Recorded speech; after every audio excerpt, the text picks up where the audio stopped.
محترم رسول الله صلی الله علیه وسلم د سیرت د خیر نه ډک سیرت د بیان شروع او د دې پر موږ رسیدلی و چې رسول الله صلی الله علیه وسلم دعوت باندې الله رب العالمین قیمتي خلکو ته ایمان راوړلو توفیق ورکړي چې پای کې یو ابوبکر صدیق رضی الله عنه نو دغه کار د رسول الله صلی الله علیه وسلم ذمہواری چې کومه ده د امت ذمہواری ده چې هغه خیر طرف ته خلک راغواړي د خیر خبره وکوي د خیر دعوت وکوي ابوبکر رضی الله عنه دعوت شروع کړ او په اول ورځ باندې څلور قیمتي انسانان الله په اسلام کې داخل هغه انسانان چې هغه څلور واړه د 10 مبشرون ګرځیدلې دي عثمان رضی الله عنه او دارن زبیر بن عوام رضی الله عنه سعد ابن ابي وقاص رضی الله عنه او دغه طلحه بن عبید الله رضی الله عنه دا څلور واړه قیمتي خلکو 10 مبشرون او نو دم تاسو په علم کې ده چې دا جنت زیره دوی ته اصل نه ملو اصل په خوراک څخه باندې یا چې ته په مال باندې ته نو ملاو دوی کې الله رب العالمین دې د خیر ول صفات یې کیو نو بیا د سره د جماعت کې نور خلک ملګری شو دعوت کار شروع او تر دې چې صحابه کرامو تعداد یو سل 150 ورسېده او خبره پټه پټه روانه ده بدی پټ دعوت کې او پټ ورېزو کې چې د کفارو طرف نه سختیم ده دغه ښکارت او خبره نشي کوله صحابه کرام په دې دور کې یو درې کارونه کولو چې دا ډېر قیمتي کارونه دي وسم صحابه کرامو ته ډېر دین نه و نازل ډېر شریعت نه و نازل ابتدایي دور ده خو صحابه کرامو درې قیمتي کارونه کولو اولینې کوم کار صحابه کرامو د مانځ ډېره پابندي کوله ګوره دا سورته قاف کې چې الله فرمایي وسبح بحمد ربک قبل طلوع الشمس وقبل الغروب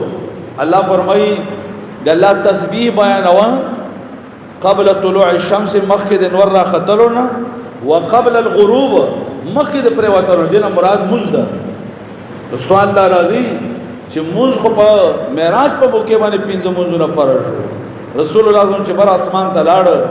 الله رب العالمین دا یو آسمانی تحفه د مانزه په شکل کې رسول الله صلی الله علیه وسلم دې کې څنګه دا ورونو اصل کې 2 مونږونه وو چې کله 5 مونږونه نو فرض 2 مونږونه یو د سحر او یو د مازیګر دا 2 مونږونه وو او دا اوسم ډېر قیمتي مونږونه د سحر مونږ د مازیګر مونږ په باره کې رسول الله صلی الله علیه وسلم فرمایي من صلی البردین چا چې 2 یخ مونږونه وکړو دخل الجنه دیو به الله جنت ته داخل نو دا 2 مونږونه وو د سحر مونږ او د مازیګر دا 2 مونږونه وو خو صحابه کرامو په ډیره زیاته پابندي کوله صحابه کرامو په دومره پابندي کوه چې الله رب العالمین دا وې صفت په خپل کتاب کې ذکر کړی دا د صحابه او د مون سره ډیره زیاته مینه و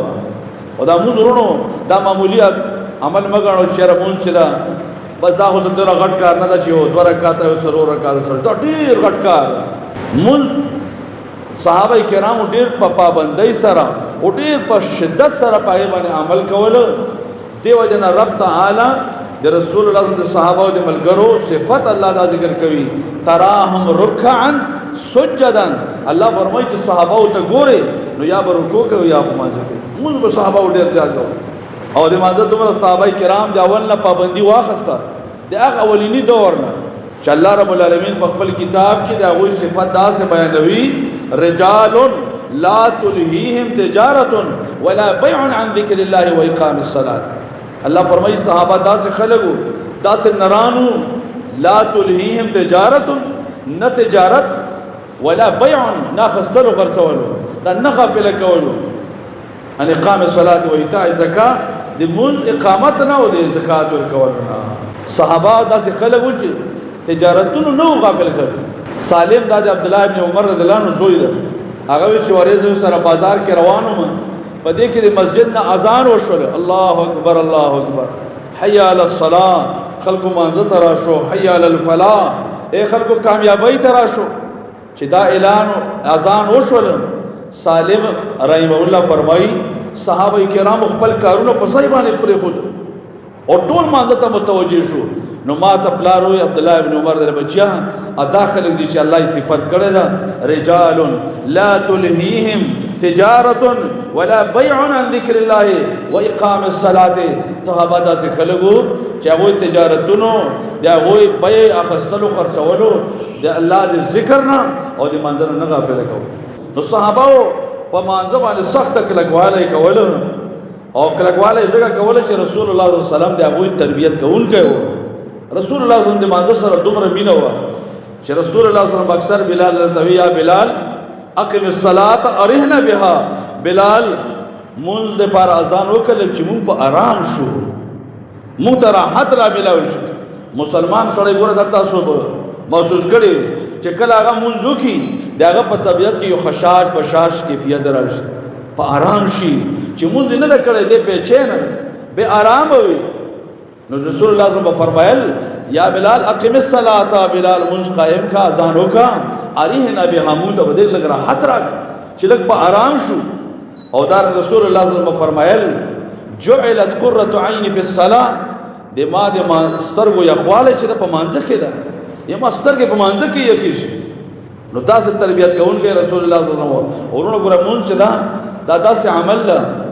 قرآن کې سوره مدثر کې د جهنميانو نه باندې جنت والا تاسو کوي چې ما سلککم فی سقر و د جهنم والا تاسو د سخ ورته څه شي راوستلو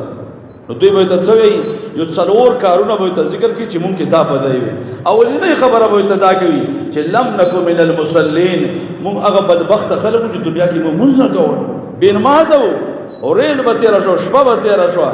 هفته به تیر شو مونږ نه کوو لم نکو من المصلین نو مونږ دا ډېر غټ کار ده دې وجه نه صحابه ډېر غټ تربیت واغسته او دا تربیت اثر و چې عمر رضی الله عنه بخپل عاملین ته خط لګلای و چې چا به څوک به مشرانو هغه ته به دا خط لیکلو چې ګورا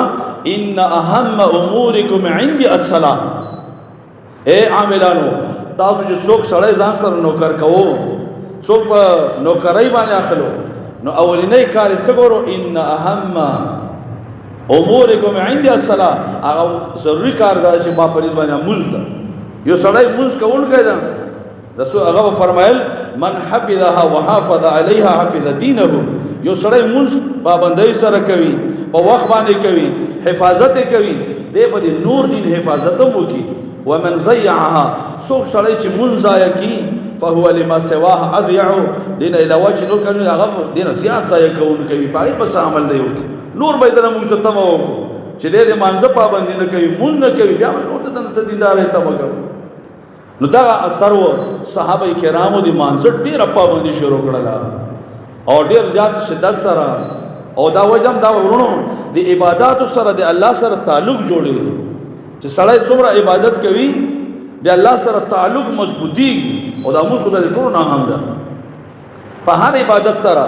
دی انسان تعلق دی الله سره جوړي او ګوره بیا دا یاد وساتو دا بندگی کا سړی پری دی نو بیا په نور غمونو باندې اخته کی ابن قیم رحمه الله یو خبره کړې ده چې هغه په سرو زرو د لیکلو قابل ده هغه وی هربوا من الرق الذي خلقوا له هربوا من الرق الذي خلقوا له فبلوا برق النفس والشيطان هغه چې د خلق چې الله څخه پیدا کړی چې هغه د الله عبادت ده د الله بندگی ده د الله غلامی ده د خلق پیدا دي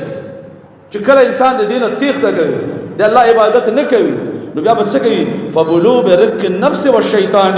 بیا وسړی د نفس او د شیطان غلام وي بیا به ذلیل شي تابعداري کوي د ذلیلا بندگی به کوي ځکه چې د الله عبادت نه کوي نو د نفس بم غلام وي او د شیطان بم غلام شیطان د باندې څه کوي هغه او د الله بندگی دا د انسان د لپاره رفعت او چتواله ده نو صحابه کرامو اولینې کار دا وکړو چې د مول ډیر زیات پابندي کوو دویم کار صحابه کرامو کوم کړو په دې دور کې دویم کار صحابه کرامو تزکیه نفس دا ډیر ضروری عمل لرونو تزکیه نفس معنی ده د خپل نفس پاکول ایمو دا نفس ده د دې مثال له شاړ پټی ده دغه شاړ پټی چې پای غند بوټي راکېږي ازغیم پکې راکېږي پروي پکې راکېږي رنگ رنگ غندونه پای کې راوځي چې زمیدار دغه غافل وي نو پای کې ګنده ګنده بوټي او ډیر ناکاره بوټي چې فصل بالکل داغه نه کیږي بیا. نو د نفس مثال هم د شاړ پټی دا یا د شاړ کندر دا دی باندې بس صفائی کړه. ورته تاسو ګورو د کورونو کې زنانه چې دي اره ورځ چې ګوري جارو راخسته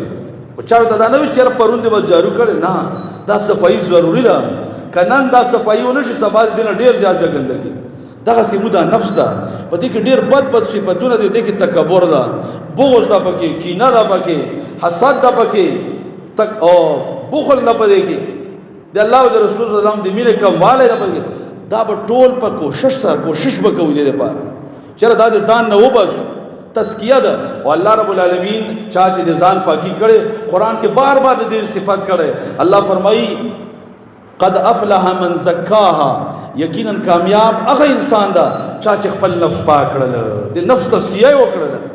الله فرمایي قد افلح من تزکا، یقینا کامیاب دا چې ځان پاکواله وکړي. او الله فرمایي فمن تزکا فانما يتزکى لنفسه، چا چې د خپل ځان د نفس پاکواله وکړل دا د خپل فائدې لپاره وکړ. الله باندې احسان نشته. او سورۃ طه کې الله فرمایي ذالک جزاء من تزکا، دا جنت چې الله ورکوي دا بدله دی هغه چا دا چې خپل نفس پاک کړل.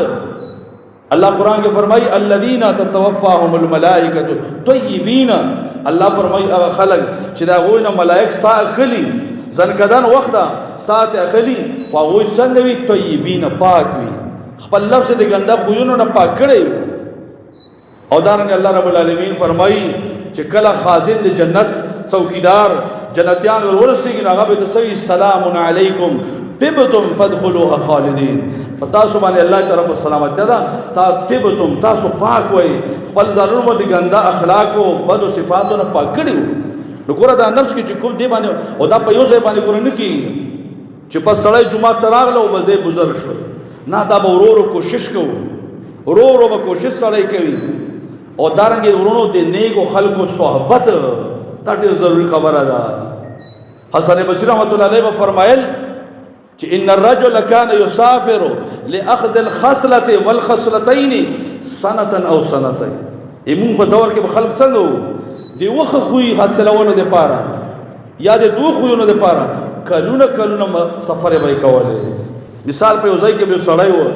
یو نیک سړی وو هغه کې به د صبر صفاتونه د هغه سره به ډیر شو هغه نه به د صبر چلی هغه صبر سړی څنګه اختیار یو سړی دا هغه کې به د سخا دی ورکولو صفاتو د هغه سره به ډیر شو د هغه نه به چلی د سخاوت په انسان کې څنګه راځي.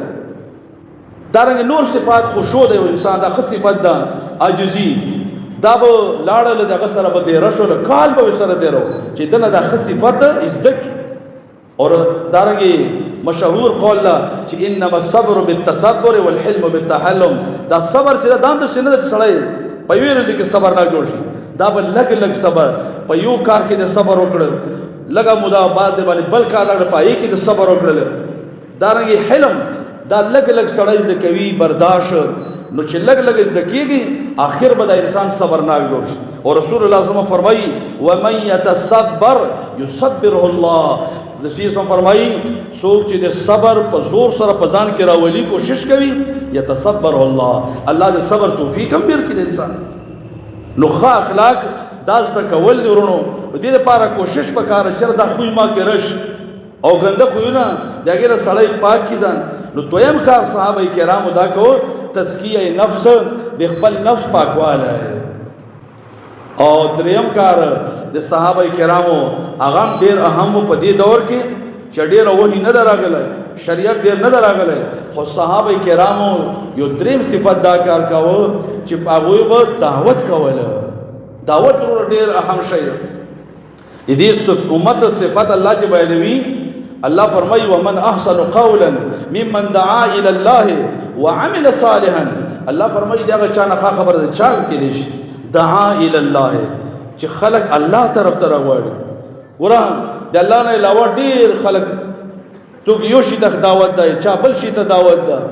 بازار کې چې ګرځي نو سړی به نسوارو ته دعوت کوي د پلان کې ځای نسوار دی او پلان کې ځای نسوار دی څوک به نور شي ته دعوت کوي. دعوتونه مختلف خو الله قرآن کې فرمایي ومن احسن قولا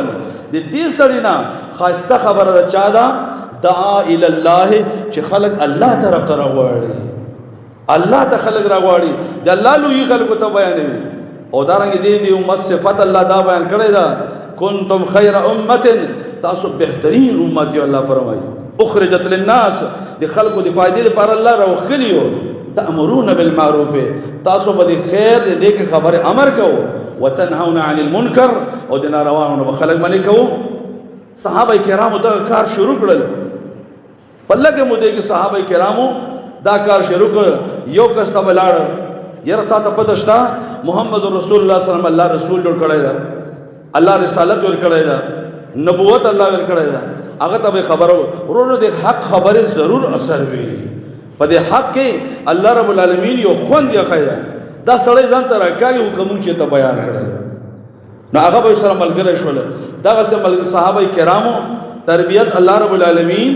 او بیا دغه نه بعد رسول الله صلی الله علیه وسلم کول خلق د الله دین طرف ته راتللو. تر دې چې په لږه موده کې د صحابه کرامو د خاصه دعوت د وجنه یو ډېر غټه ډله جوړه شوله، او دومره ډله جوړه شو چې اوس د هغې پټېدل ناممکن وو. تر دې په دوا پورې خو رسول الله صلی الله علیه وسلم صحابه کرامو یو ملګری سره پټه خبره، یو ملګری سره انفرادي ملاقات، خو تر دې چې دا ملګری دومره زیاتې دو چې یو ډېر غټ جماعت شکل اختیار کو، سونو ته ورسېدو تعداد. نو بیا د رسول الله صلی الله علیه وسلم ملګری پټېدل ناممکن وو. دا خبره اوس پټېدل ناممکن وو. او ان شاء الله آئنده جمعې کې به د جهري دعوت د مکه ان شاء الله دغه ابتدا ذکر کوو. خو پر هر صورت صحابه کرامو د دعوت هغه ماحول هغه ګرم کړی وو، ځکه دا ډېر لوی مقام ده د دعوت. رسول الله صلی الله علیه وسلم په یو خبره د سړی زده کی، ور سړی د جمعې مانځه ته راشي، نو یو خبره چې زده کړه هغه د بل ته ورسوله. په دې باندې رسول الله صلی الله علیه وسلم دعا غوښته ده. رسول الله صلی الله علیه وسلم فرمایي نذر الله امرا، الله دې هغه سړی تر او تازه وساتي. سمع مني شيئا، رسول الله فرمایي دې ما یو خبره واوري، یو کې خبره واوري، فبلغه كما سمعه، خو ګوره دې خبرو ته ویښ کې ناستل بکاره، بیا چې څرنګه واورېده هغه سي بیا بل ته ورسوه. نو الله دې دا سړی تر او تازه لري. دې وجه نه دا علما خلک شدي دوی په مخونو کې الله نورانیت الله چولي، ځکه رسول الله صلی الله علیه وسلم تازګي الله د انسان تر او تازه لري. نذر الله امرا سمع مني شيئا فبلغه كما سمعه، رسول الله فرمایي خبره برسو، ځکه فرب مبلغ او عن سامع، ډیر کرته چې چاته خبره رسی هغه د اوریدونکو نه په باندې ډیر ښه عمل وکي. ډیر کرته به داسې وشي چې ما او تا به یو خبره واورو دي چانه، زه او ته به لاړ شو بل ته به وو، کېدای شي ما او تا کې به باندې دومره پوهه را نه شي، کېدای شي ما او تا کې په هغې باندې دومره عمل ونه کړو، اچا ته چې رسولی وي تا خبره هغه به ډېر زیات عمل په باندې وکړي، ډېر زیات به په باندې پوه شي. نو وروره دې رسولو کې یو خو تا ته خیر ورسېده، بل د رسول الله صلی الله علیه وسلم دعا تا ته ورسېده، د نبي صلی الله علیه وسلم یو خبره هغه بل ته رسول، بل په هغې باندې پوهول، دا ډېر غټ کار ده د دعوت. نو صحابه کرامو په دې ابتدایي دور کې په دې درې صفاتو باندې عمل کوو. یو د مانځه پابندي کوله، دویم د خپل نفس او د ځان تزکیه او پاکوالی کوله، او دریم دا ده چې د دعوت کار کوله، چې دا درې واړه ته نن موږ ډېر زیات ضرورت لرو. الله رب العالمین ما او تا ته په دې باندې عمل کوله توفیق راکړي. اقول قولي هذا واستغفر الله لي ولكم ولسائر المؤمنين.